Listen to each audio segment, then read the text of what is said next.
अस्सलाम वालेकुम, मेरा नाम मेहराल अमजद है। तो आज मैं आपको सॉर्टिंग के बारे में बताऊंगी। बेसिकली जो सॉर्टिंग होती है इसकी मदद से जो एरे होती है वो हमें इजीली समझ आ जाती है। ठीक है, तो इसके लिए आपको सबसे पहले सॉर्टिंग का पता होना चाहिए। तो सॉर्टिंग क्या होती है? सॉर्टिंग का मतलब है कि किसी भी बेतरतीब चीज़ को तरतीब में लाना। ठीक है ना, अगर कोई भी चीज़ है वो बेतरतीब पड़ी हुई है तो उसको तरतीब में लाना सॉर्टिंग कहलाता है। जैसे कि कोई रूम है, आपका रूम है, वो गंदा पड़ा हुआ है, उसकी सब चीज़ें बेतरतीबी से पड़ी हुई हैं, उसे साफ़ करना, उसकी सारी चीज़ों को उसकी जगह पे रखना, ये आपने उसकी सॉर्टिंग कर दी है। यानी कि किसी भी बेतरतीब चीज़ को उसकी जगह पे रखना सॉर्टिंग कहलाता है। ठीक है, अब मैं आपको यहाँ पे बबल सॉर्टिंग की डिफ़ाइन बता रही हूँ कि bubble sort is a simple algorithm that works by repeatedly iterating through a list of elements and swapping them if they are in wrong order। इसमें वो ये बता रहा है कि इसमें एक एलिमेंट्स की एक लिस्ट होगी, ठीक है, और वो रॉन्ग ऑर्डर में होगी और हमें उसे करेक्ट ऑर्डर में करना पड़ेगा, क्योंकि अगर हम उसे करेक्ट ऑर्डर में करेंगे तो फिर ही वो सॉर्टिंग होगी। ठीक है, अब यहाँ पर जैसे आप एक लिस्ट देख सकते हैं कि 11 1 5 4 3 2, ये मेरे पास अनसॉर्टेड है। ये देखने में ही लग रही है कि ये अनसॉर्टेड है। ठीक है, इसके बाद अब मैं आपको दिखाती हूँ। ये देखें, इसमें 1 2 3 4 5 11 ये आपको सॉर्टिंग हुई हुई नज़र आ रही होगी। ठीक है, ये सॉर्टिंग हो रही है। ठीक है, अब मैं आपको ये बताती हूँ कि जो बबल सॉर्टिंग है वो काम कैसे करती है। इसमें ये होगा कि इसमें बार बार आइट्रेशन होगी। ठीक है, इसलिए उसने कहा है कि रिपीटेडली आइट्रेशन, मतलब कि इसमें बार बार आइट्रेशन होगी। ठीक है, तो इसकी वर्किंग मैं आपको बताती हूँ कि इसमें देखें, इसमें हम पहले हम एक लिस्ट लेंगे। ठीक है ना, जैसे कि मेरे पास है लिस्ट 11 1 5 4 3 2 की। हम इसके पहले दो नंबर है ना उनको हम सेलेक्ट कर लेंगे। ठीक है, और उनके इर्द गिर्द ना एक बॉक्स बना लेंगे, क्योंकि अगर हम बॉक्स बनाएंगे ना तो हम उसे ज़्यादा ईजिली समझ पाएंगे। ठीक है, तो अगर मैं देखूँ तो जो 1 है वो 11 से छोटा है और 11 1 से बड़ा है, तो मैं क्या करूँगी कि 1 को आगे ले आऊँगी और 11 को पीछे ले आऊँगी। देखिए यहाँ पे मैं 1 जो है उसको इधर ले आई हूँ आगे, और जो 11 है उसको मैं पीछे ले गई हूँ इधर। ठीक है, तो ये मैंने इसकी क्या कर दी है, इसकी स्वैपिंग कर दी है। ठीक है, क्योंकि ये रॉन्ग ऑर्डर में थे और इसे करेक्ट ऑर्डर में करने के लिए मैंने इसकी स्वैपिंग कर दी है। ठीक है, आप देखें, मैं 11 और 5 के बारे में देख रही हूँ, यानी कि एक पिछला नंबर और एक अगला नंबर, इन दोनों का मैं कंपेयर कर रही हूँ। अब मुझे पता है कि जो 5 है वो 11 से छोटा है और जो 11 है वो 5 से बड़ा है, तो मैं इन्हें फिर स्वैप करूँगी, क्योंकि ये रॉन्ग ऑर्डर में है तो मुझे करेक्ट ऑर्डर में करने के लिए इन्हें स्वैप करना पड़ेगा। ठीक है, तो जो 5 है वो मैंने इधर ले आई हूँ मैं उसको, और जो 11 है उसको मैं इधर ले आई हूँ, क्योंकि ये रॉन्ग ऑर्डर में था तो इसे करेक्ट ऑर्डर में करने के लिए मैंने इनकी स्वैपिंग कर दी है। ठीक है, अब इसके बाद मैं फिर पिछला नंबर और अगला नंबर, मतलब कि 11 को और 4 को कंपेयर करूँगी। बाकी जो सारे सात सात नंबर्स हैं उन्हें मैं साथ साथ ही लेती आऊँगी। अब इसमें देखिए आप कि इसमें जो 4 है वो 11 से छोटा है और जो 11 है वो 4 से बड़ा है, तो मैं क्या करूँगी, सिंपल मैं 4 को आगे ले आऊँगी और 11 को पीछे ले जाऊँगी, इन्हें मैं स्वैप कर दूँगी, क्योंकि ये रॉन्ग ऑर्डर में था। ठीक है, तो अब मैं क्या करूँगी कि 11 और 3 को कंपेयर करूँगी, एक पिछला नंबर एक अगला नंबर। तो मुझे पता है कि जो 3 है वो 11 से छोटा है और 11 3 से बड़ा है, तो मैं इसकी स्वैपिंग कर दूँगी। मैं 3 को आगे ले आऊँगी और 11 को पीछे ले जाऊँगी। अब इसके बाद मैं 11 और 2 पे भी यही काम करूँगी, उसकी स्वैपिंग कर दूँगी, क्योंकि वो रॉन्ग ऑर्डर में है। 2 को इधर ले आऊँगी, 11 को इधर ले आऊँगी, क्योंकि 2 11 से छोटा है और 11 जो है वो 2 से बड़ा है। अब जो इसकी इसकी ना एक फर्स्ट आइटरेशन ना कंप्लीट हो गई है। आइटरेशन मतलब आप ऐसे समझ लें कि जैसे एक मरहला होता है, जैसे हम कहते हैं कि पहला मरहला, दूसरा मरहला, तीसरा मरहला, इस तरह।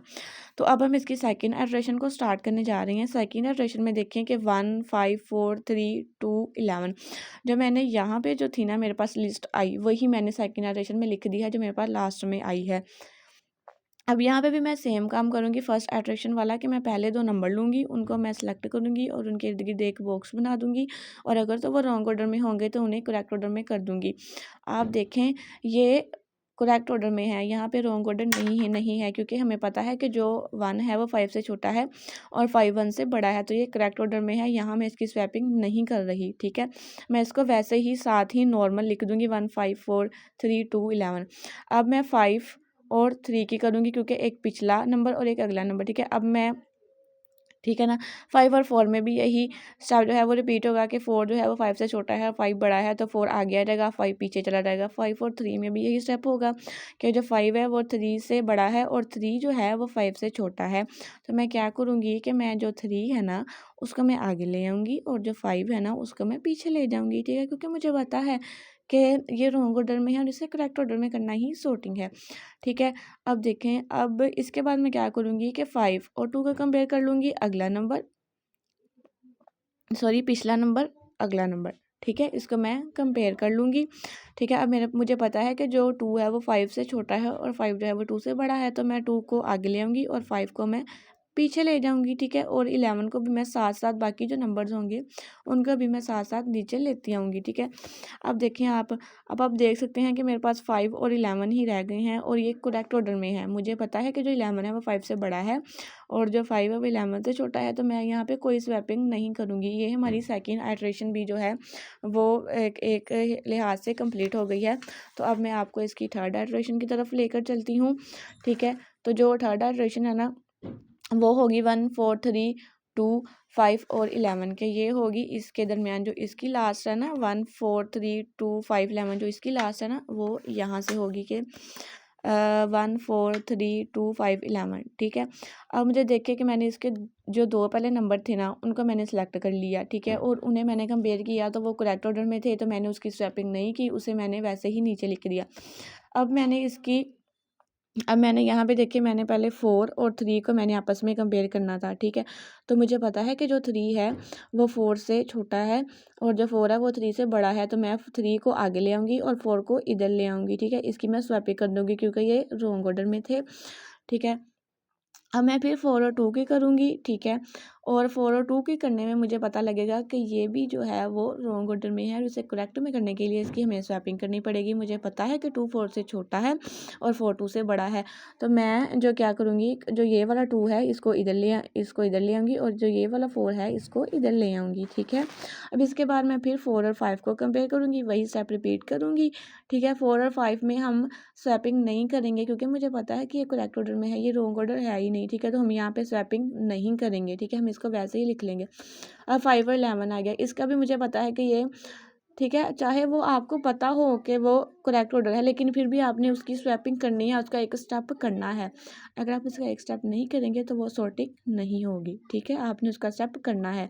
अब देखिए जैसे मुझे पता है कि ये करेक्ट ऑर्डर में है 4 और 5 5 और 11, तो मैं इससे स्टेप ना करूँ, ऐसा नहीं करना, आपने सारे स्टेप करने हैं, ठीक है।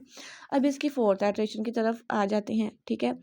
अब जो इसकी फोर्थ आइटरेशन है ना इसमें उसने पहले 2 जो नंबर हैं उनको भी कंपेयर कर लिया है, उनके इर्द-गिर्द एक बॉक्स बना लिया है, तो वो भी करेक्ट ऑर्डर में है, ठीक है, तो उसे वैसे ही लिख लिया है। अब वो क्या कर रहा है कि 3 और 2 को कंपेयर कर रहा है। यहाँ पे वो क्या कर रहा है कि 3 और 2 को कंपेयर कर रहा है, ठीक है। तो जब वो इनको कंपेयर करेगा तो उसे पता है कि जो 3 है वो 2 से बड़ा है और जो 2 है वो 3 से छोटा है, तो जो 2 है वो आगे आ जाएगा और जो 3 है वो पीछे आ जाएगा, ठीक है। इसी तरह से वो 3 और 4 को भी कर लेगा, लेकिन जो 3 और 4 हैं वो करेक्ट ऑर्डर में हैं तो इनकी स्वैपिंग नहीं होगी, ये वैसे ही आ जाएगा। इसके बाद वो 4 और 5 को करेगा, 4 और 5 भी करेक्ट ऑर्डर में है, ये भी वैसे आ जाएंगे। इसके बाद वैसे ही 5 और 11 वैसे आ जाएंगे। देखिए मैंने आपको पहले भी बताया है कि अगर आपको पता हो कि ये करेक्ट ऑर्डर में है लेकिन फिर भी आपने उसका एक स्टेप करना है, जैसे मैंने किया है। देखिए मुझे पता है कि 4 और 5 जो हैं वो करेक्ट ऑर्डर में है, 4 5 से बड़ा है और 5 4 से छोटा है, लेकिन फिर भी मैंने इसकी सॉर्टिंग की है, मैंने इसकी सॉर्टिंग का एक स्टेप किया है। तो आपने ऐसा ही करना है, ऐसा नहीं करना है कि हमें पता चल गया कि जी वो करेक्ट ऑर्डर में है तो हम उसका स्टेप नहीं करते, बल्कि आपने उसका स्टेप ज़रूर करना है। तो ये मैंने आपको बबल सॉर्टिंग के बारे में जितनी भी इंफॉर्मेशन थी वो मैंने आपको दे दी है। शुक्रिया। अल्लाह हाफ़िज़।